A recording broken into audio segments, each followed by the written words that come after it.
नमस्कार दोस्तों, welcome to my YouTube channel state job. दोस्तों, अगर आप चैनल पे नए आए हो तो आपसे रिक्वेस्ट है चैनल को सब्सक्राइब करके सपोर्ट कीजिएगा डेली जॉब नोटिफिकेशन के लिए। दोस्तों, छोटी यूट्यूबर हूँ, आपकी एक सब्सक्राइब मेरे लिए मोटिवेशन की तरह काम करता है। अगर इन्फॉर्मेशन अच्छी लगे तो प्लीज़ हो सके तो सब्सक्राइब कीजिएगा। दोस्तों, तमिलनाडु पब्लिक सर्विस कमीशन पर combined civil service examination group 1 services का नोटिफिकेशन निकला है। एडवर्टाइजमेंट नंबर दोस्तों ऊपर में देख सकते हो आप 683 और नोटिफिकेशन नंबर 04/2024।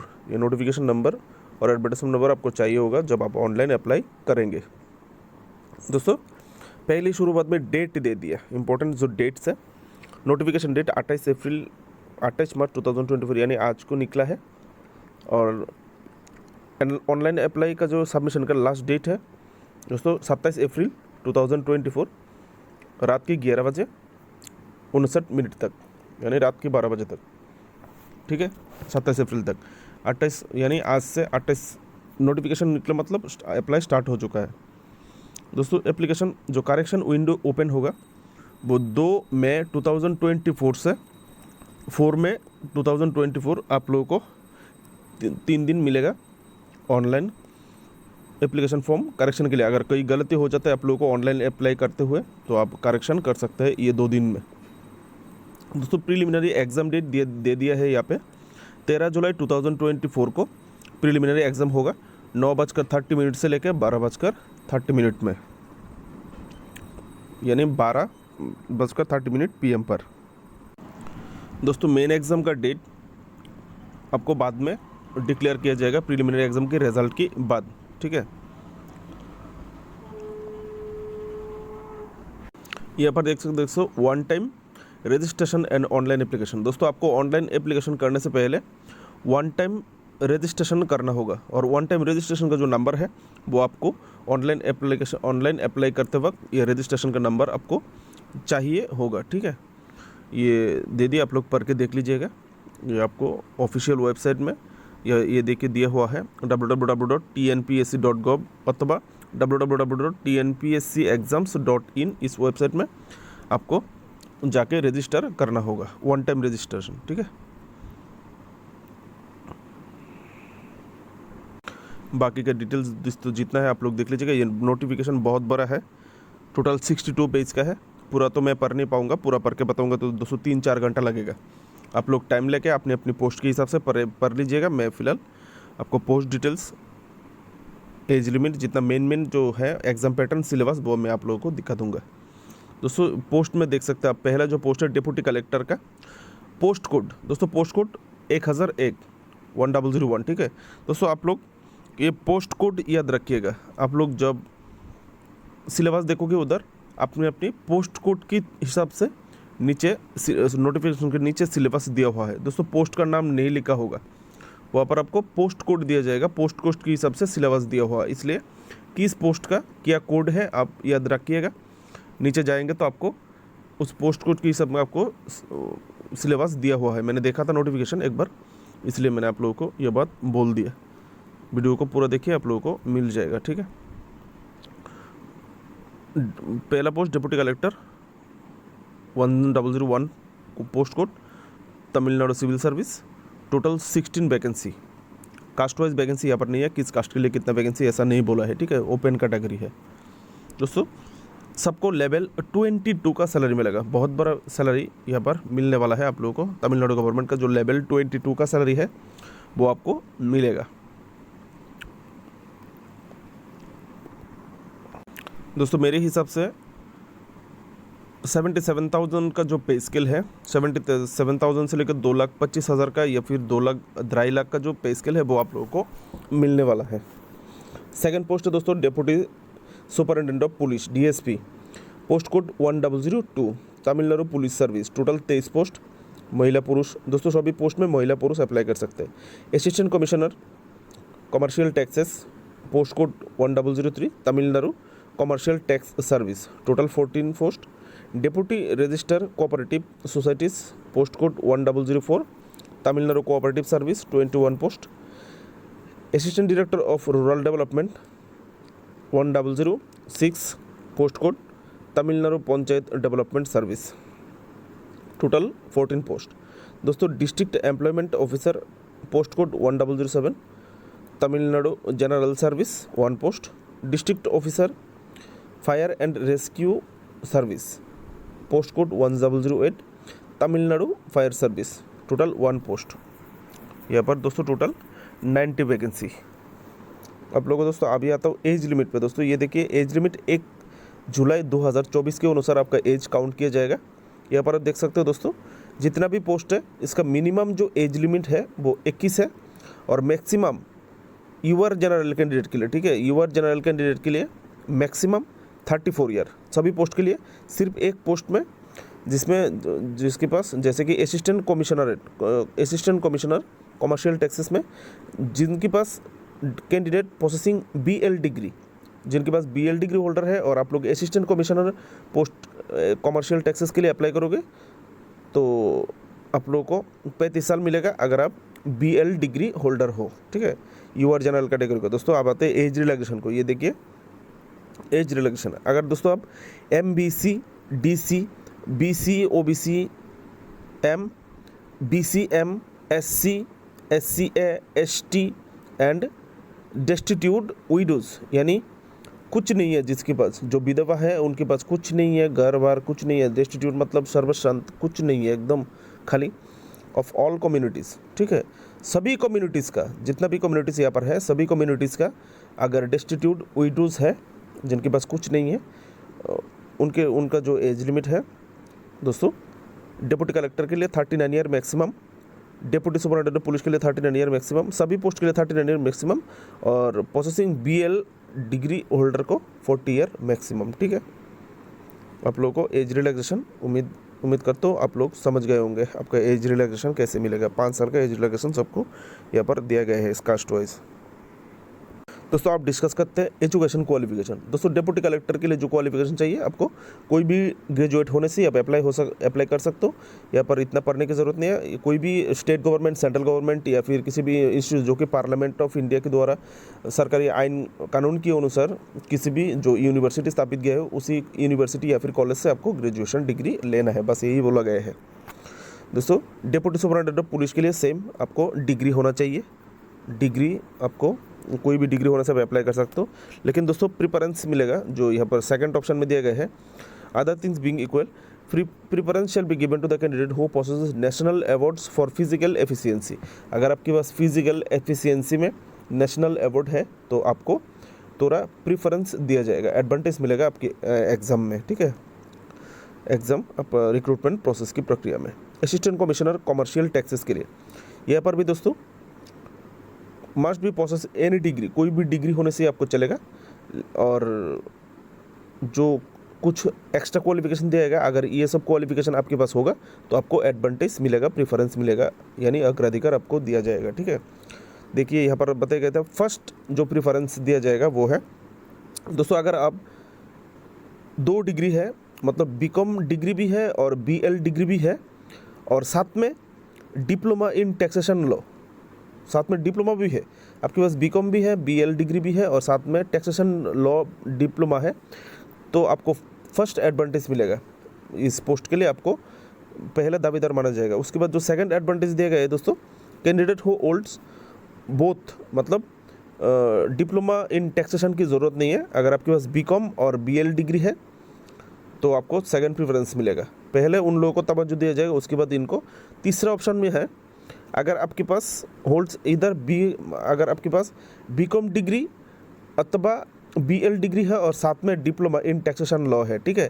ऊपर में पहले बताया गया था 2 डिग्री साथ में डिप्लोमा, उसके बाद बताया गया है डिप्लोमा की ज़रूरत नहीं है, 2 डिग्री होने से होगा। तीसरा ऑप्शन में दोस्तों कोई भी डिग्री, बीकॉम या फिर बीएल डिग्री लेकिन साथ में डिप्लोमा इन टैक्सेशन है तो आपको थर्ड प्रेफरेंस है। फोर्थ प्रेफरेंस में दोस्तों candidate who holds either BCom या फिर बीएल, या फिर अगर किसी के पास बीकॉम डिग्री है या फिर बीएल डिग्री है तो आपको प्रेफरेंस दिया जाएगा फोर्थ यानी चौथी स्थान में। दोस्तों ये जो 4 दिए गए हैं option, BL degree, BCom degree, ये अगर आपके पास ना भी हो तो भी आप अप्लाई कर सकते हो, क्योंकि पहले जो क्वालिफिकेशन बताया गया है कोई भी ग्रेजुएट होने से आप अप्लाई कर सकते हो, ठीक है। ये सब डिग्री होने से आपको एडवांटेज मिलेगा, बस इतना ही बोला है। ऑप्शन 4 में दोस्तों deputy register of cooperative societies, इसमें भी दोस्तों कोई भी ग्रेजुएट होने से आप अप्लाई कर सकते हो। Assistant director of rural development, यहाँ पर भी दोस्तों कोई भी ग्रेजुएट होने से आप अप्लाई कर सकते हो, लेकिन आपको प्रेफरेंस मिलेगा अगर आपके पास post graduate degree in rural service of Gandhigram rural institute. दोस्तों अगर आपके पास पोस्ट ग्रेजुएट डिग्री है रूरल सर्विस में, और वो भी rural services of the Gandhigram rural institute, ठीक है दोस्तों। सेकंड ऑप्शन में पोस्ट ग्रेजुएट डिग्री अथवा डिप्लोमा इन टैक्सेशन अगर है तो आपको सेकंड एडवांटेज मिलेगा। पोस्ट ग्रेजुएट डिग्री अथवा डिप्लोमा इन सोशियोलॉजी, ये सब डिग्री अगर आपके पास है तो आपको एडवांटेज मिलेगा, नहीं तो आप जनरल डिग्री से ही अप्लाई कर सकते हो। ऑप्शन 6 में दोस्तों डिस्ट्रिक्ट एम्प्लॉयमेंट ऑफिसर, यहाँ पर भी दोस्तों कोई भी ग्रेजुएट होने से ही अप्लाई कर सकते हो, लेकिन यहाँ पर आपको प्रेफरेंस मिलेगा अगर आपका ग्रेजुएशन इकोनॉमिक्स में है, एडुकेशन में है, सोशियोलॉजी में है, स्टैटिस्टिक में है या फिर साइकोलॉजी में है, और एवं टू दोस्त इसके पास है, और वो लोग जिन्होंने पोस्ट ग्रेजुएट डिग्री कंप्लीट किया है सोशल साइंस में एंड एक्सपीरियंस है इन इंडस्ट्रियल अथवा प्रोफेशनल मैनेजमेंट अथवा लेबर वेलफेयर में, उनको दिया जाएगा, प्रेफरेंस मिलेगा। दोस्तों ऑप्शन 7 में district officer fire and rescue service, यहाँ पर दोस्तों कोई भी ग्रेजुएट होने से ही अप्लाई कर सकते हो। दोस्तों यहाँ पर मेडिकल एंड फिजिकल स्टैंडर्ड चाहिए होगा, ये जो डीएसपी पोस्ट है, और district officer fire and rescue में यहाँ पर देख सकते हैं, यहाँ पर कुछ फिजिकल कंडीशन है, आप लोग टाइम टू टाइम वीडियो को पोस्ट करके पूरा जो एक्स्ट्रा डिटेल्स है पढ़ लीजिएगा। मैं मेन डिटेल्स आप लोगों को बता देता हूँ। यहाँ पर जो डीएसपी और फायर सर्विस जो district officer fire and rescue के लिए जो चाहिए, देखिए deputy superintendent of police, height चाहिए 165 सेंटीमीटर, ठीक है, और छाती होना चाहिए डीएसपी के लिए 86 सेंटीमीटर नॉर्मल, और फुलाने के बाद 91 सेंटीमीटर होना चाहिए, और कोई बॉडी वेट का यहाँ पर नहीं दिया गया, कोई बॉडी वेट की ज़रूरत नहीं। दोस्तों district officer fire and rescue service के लिए हाइट सेम है 165 सेंटीमीटर, और यहाँ पर चेस्ट का जो नाप है वो 3 सेंटीमीटर ज़्यादा चाहिए, नॉर्मल 89 सेंटीमीटर होना चाहिए, और 5 सेंटीमीटर आप लोगों को फुलाना पड़ेगा। दोस्तों district officer fire and rescue service के लिए आपको बॉडी वेट होना चाहिए, आपका फायर एंड रेस्क्यू सर्विस के लिए 50 किलो आपका बॉडी का वेट होना चाहिए। दोस्तों 89 सेंटीमीटर नॉर्मल बहुत ही अच्छा साइज़ है चेस्ट का। अगर आपकी चेस्ट का साइज़ कम है, आपका एग्ज़ाम होने वाला है जुलाई महीने को, आपके पास और भी 2 से 2.5 महीना आपके पास आपके हाथ में है। आप चाहे तो अभी जिम ज्वाइन कीजिए या फिर ज़्यादा से ज़्यादा बुक डाउन कीजिए, पुशअप मारिए, तो आपका चेस्ट का जो सेंटीमीटर है वो बढ़ जाएगा। ज़्यादा से ज़्यादा पुलअप्स मारिएगा, पुलअप्स मारेंगे तो आपका बगल का नीचे का जो हिस्सा है वो फैल जाएगा, तो आपका जल्दी डेवलप्ड हो जाएगा, ठीक है दोस्तों। मैंने 8-10 साल जिम किया, इसके लिए मेरे पास एक्सपीरियंस है, मैं आप लोगों को मेरे तरफ से एडवाइस कर दिया। दोस्तों महिला के लिए जो पुलिस सुपरिटेंडेंट डीएसपी के लिए और दोनों के लिए डिस्ट्रिक्ट ऑफिसर फायर रेस्क्यू के लिए 155 सेंटीमीटर महिलाओं के लिए होना चाहिए, और उनके मामले में दोस्तों चेस्ट और वेट की कोई ज़रूरत नहीं है, ठीक है दोस्तों। फिजिकल स्टैंडर्ड के बाद अब यह है एग्ज़ाम पैटर्न, जो प्रीलिमिनरी एग्ज़ाम होगा दोस्तों, जो कॉमन एग्ज़ाम होगा सबके लिए, आप यहाँ पर देख सकते हो। पहला एग्ज़ाम होगा 300 मार्क का, जो प्रीलिम्स एग्ज़ाम होगा, ठीक है, जो सबको देना होगा। यहाँ में जनरल स्टडीज़ ग्रेजुएट स्टैंडर्ड का आपको जनरल नॉलेज आपको आएगा, 175 MCQ आएगा, और एप्टीट्यूड टेस्ट यानी मेंटल एबिलिटी टेस्ट मैथमेटिक्स, जो कि माध्यमिक स्टैंडर्ड का SSLC स्टैंडर्ड यानी माध्यमिक स्टैंडर्ड का जो मैथ है वो 25 MCQ आएगा, टोटल 300 मार्क, यानी पर MCQ 1.5 मार्क करके, 1.5 मार्क करके, ठीक है। एग्ज़ाम का ड्यूरेशन आपको मिलेगा 200 मार्क, 200 क्वेश्चन 300 मार्क, 300 मार्क के लिए आपको 3 घंटा एग्ज़ाम ड्यूरेशन मिलेगा। मिनिमम जो क्वालिफाइंग मार्क है SC ST MBC DC BC OBC M and BCM category के लिए कम से कम 90 पाना होगा 300 में से, और बाकी जितना भी कैटेगरी है उनको 120 मार्क पाना होगा मिनिमम पास मार्क के लिए, जितना ज़्यादा मिलेगा उतना ही अच्छा है, ठीक है। प्रीलिम्स में ज़्यादा मिलने की ज़रूरत नहीं है, बस इतना हो जाने से आप मेंस में बैठ जाओगे, ठीक है। इससे ज़्यादा ना भी हो कोई ज़रूरत नहीं है, लेकिन मेंस में आप जितना ज़्यादा काउंट कर सकते हो उसके आधार पर आपका मेरिट लिस्ट तैयार किया जाएगा। ये देखिए, मेंस जो लोग प्रीलिम्स क्लियर करेगा उनको मेंस एग्ज़ाम और रिटन एग्ज़ाम और इंटरव्यू के लिए बुलाया जाएगा, ठीक है। इसके बाद ये जो मेन एग्ज़ाम होगा डेस्क्रिप्टिव टाइप होगा। आपको यहाँ पर शॉर्ट क्वेश्चन टाइप कुछ नहीं मिलेगा, यहाँ पर डेस्क्रिप्टिव टाइप है।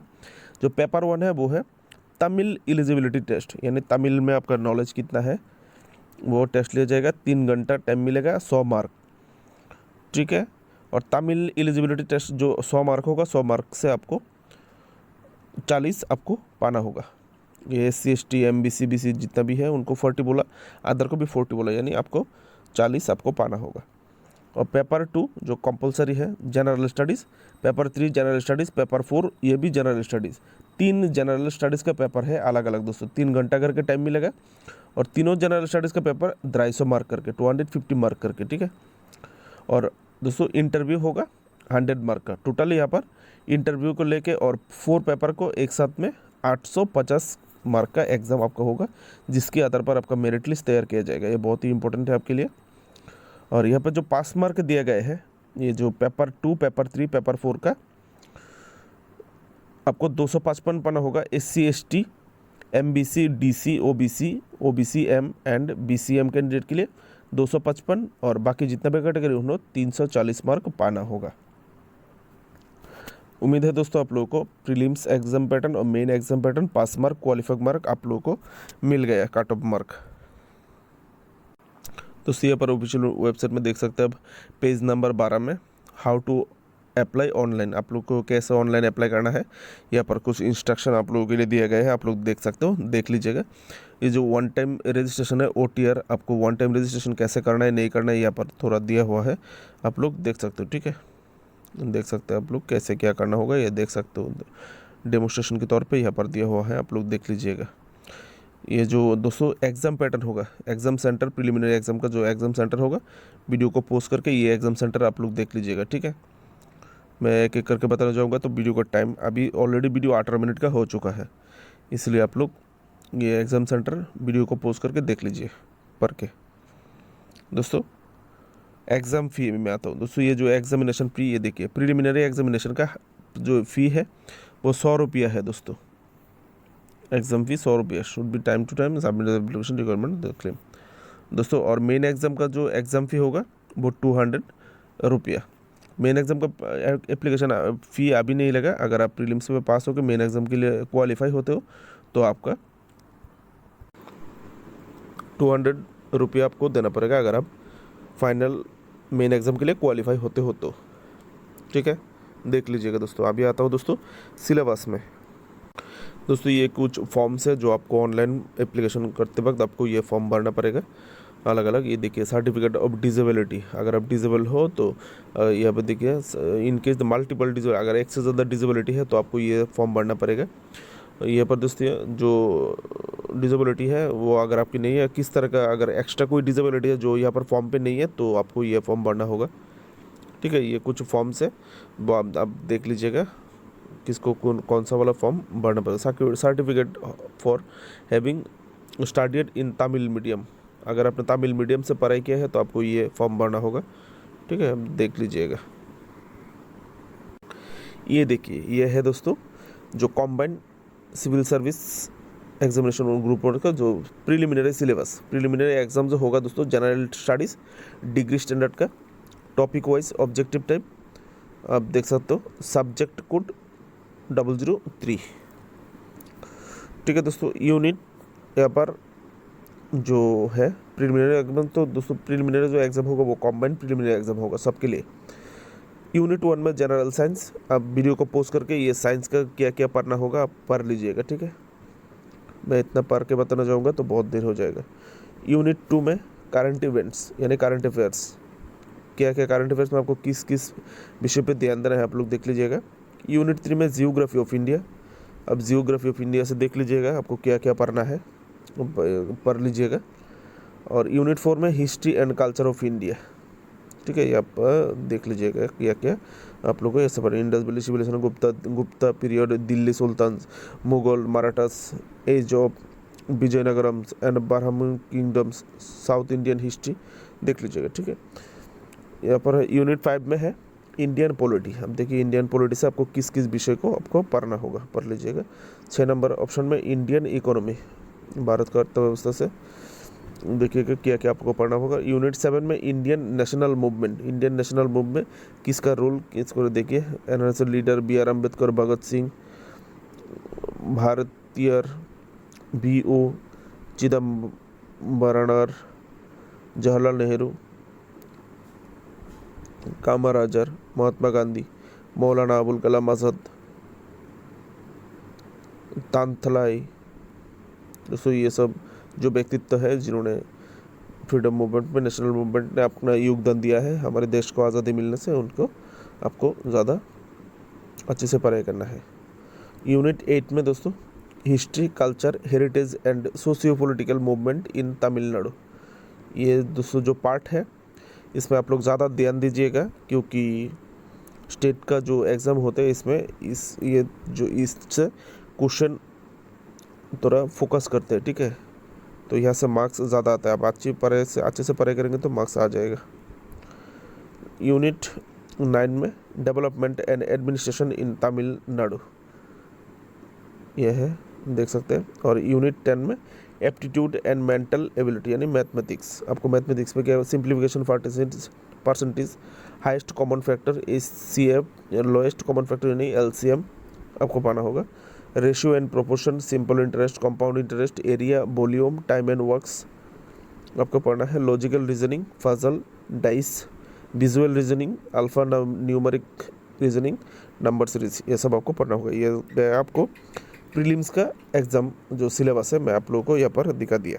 दोस्तों आप आते हैं मेंस का जो सिलेबस है, कॉम्बल civil service examination group 1 written main exam, descriptive degree standard, यहाँ पर आप देख सकते हैं। SLC standard, paper 1 studies, paper 1 general studies, unit 1, unit 2, unit 3 modern history and culture. दोस्तों ये सब डिस्क्रिप्टिव टाइप होगा, ठीक है। ये ऐसे आपको जो डिस्क्रिप्टिवली सभी विषय को डिस्क्रिप्टिवली आपको पढ़ना है, ऐसे शॉर्ट क्वेश्चन नहीं आएगा, ठीक है।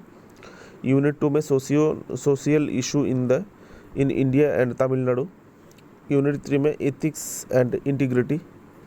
पेपर 2 जो जनरल स्टडीज़ है दोस्तों, 3 पेपर जो है यहाँ पर जनरल स्टडीज़। पहला तो है दोस्तों पेपर 1 जो तमिल लैंग्वेज टेस्ट है, SLC यानी टेंशन। पेपर 2 में जनरल स्टडीज़ डिग्री स्टैंडर्ड क्या पढ़ना है। पेपर 3 में जनरल स्टडीज़ डिग्री स्टैंडर्ड आपको पढ़ना होगा। Indian polity and emerging political trends across the world affecting India.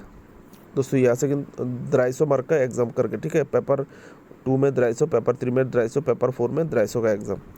Unit 2 में पेपर 3 का यूनिट 2 में role and impact of science and technology in the development of India. Unit 3 में Tamil society, its culture and heritage.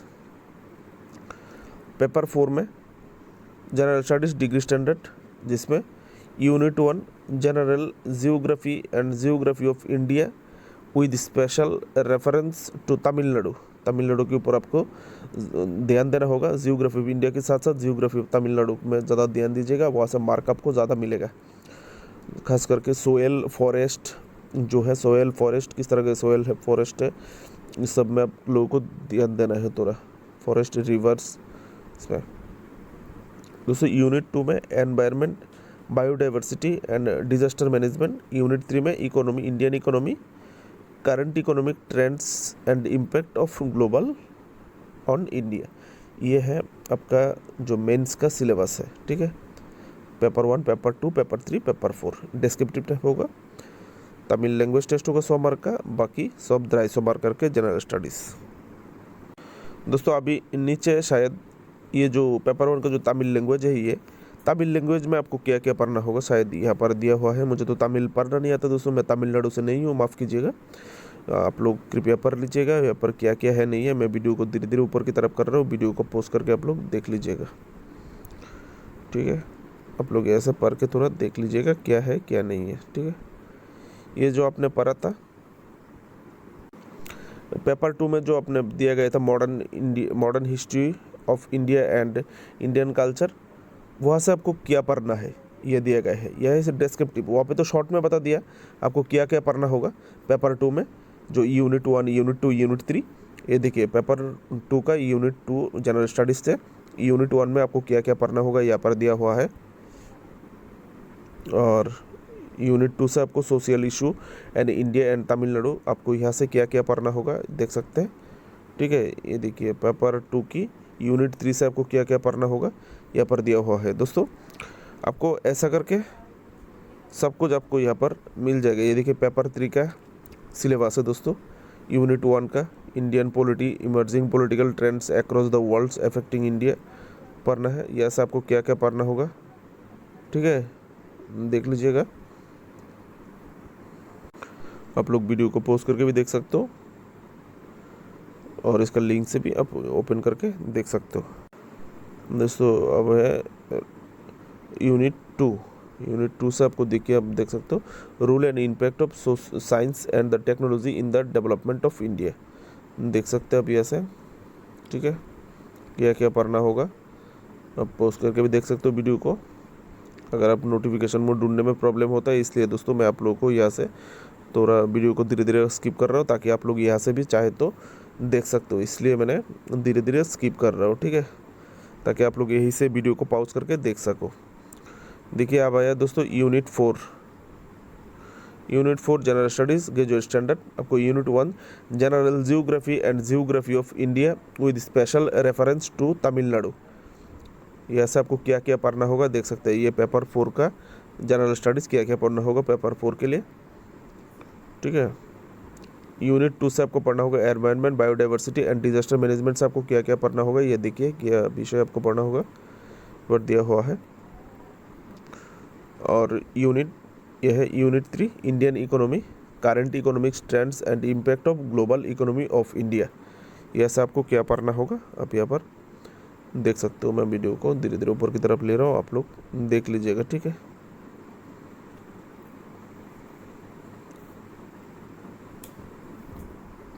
यहाँ पर दोस्तों आप लोगों को सिलेबस मिल गया, पूरा सिलेबस प्रीलिम्स और मेंस का एग्जाम पैटर्न सिलेबस सब कुछ आप लोगों को मिल चुका है। पास मार्क तो पहले ही बोल दिया, कट ऑफ मार्क। यहाँ पर कुछ instruction to be followed by the candidate while appearing for written exam. अगर रिटन एग्जाम के लिए आप सिलेक्ट होते हो, आप लोगों के लिए यहाँ पर कुछ इंस्ट्रक्शन है, क्या क्या लेना पड़ेगा, कैसे लेना पड़ेगा, पेन क्या लेना पड़ेगा, किस प्रकार से आपको जाना पड़ेगा, कुछ इंस्ट्रक्शन यहाँ पर है। आप लोग इंस्ट्रक्शंस को समय लेकर थोड़ा पढ़ लीजिएगा। ठीक है, यहाँ पर देखिए 19 टोटल 19 इंस्ट्रक्शन है, वो आप यहाँ से इंस्ट्रक्शन को पढ़ लीजिएगा। ठीक है, देखिए वो MR sheet basis preliminary exam होगा, आपको इस तरह का पेपर दिया जाएगा। जिस क्वेश्चन का आंसर जितना होगा आपको वो उसको काला करके देना है। ठीक है, यहाँ पर भी दिया हुआ है डेमोस्ट्रेशन, आप देख सकते हो। दोस्तों ये ऑफिशियल नोटिफिकेशन लिंक के लिए आप लोग वीडियो डिस्क्रिप्शन पर जाइए, डिस्क्रिप्शन पर मैंने ये नोटिफिकेशन लिंक दे दिया, और ऑनलाइन अप्लाई का लिंक भी वीडियो डिस्क्रिप्शन पर दे दिया, आप लोग जाके देख सकते हो। इन्फॉर्मेशन अच्छी लगे तो प्लीज़ चैनल को सब्सक्राइब करके सपोर्ट कीजिएगा। दिन भर आप लोगों के लिए मेहनत करके नोटिफिकेशन लाता हूँ, हो सके तो सब्सक्राइब करके कभी बार यूट्यूबर बनने में मदद कीजिएगा। बेस्ट ऑफ लक मेरी तरफ से, आपके सबके लिए शुभकामनाएं। अपना अपना ड्रीम पूरा कीजिए, अच्छे से पढ़ाई कीजिए। Best of luck.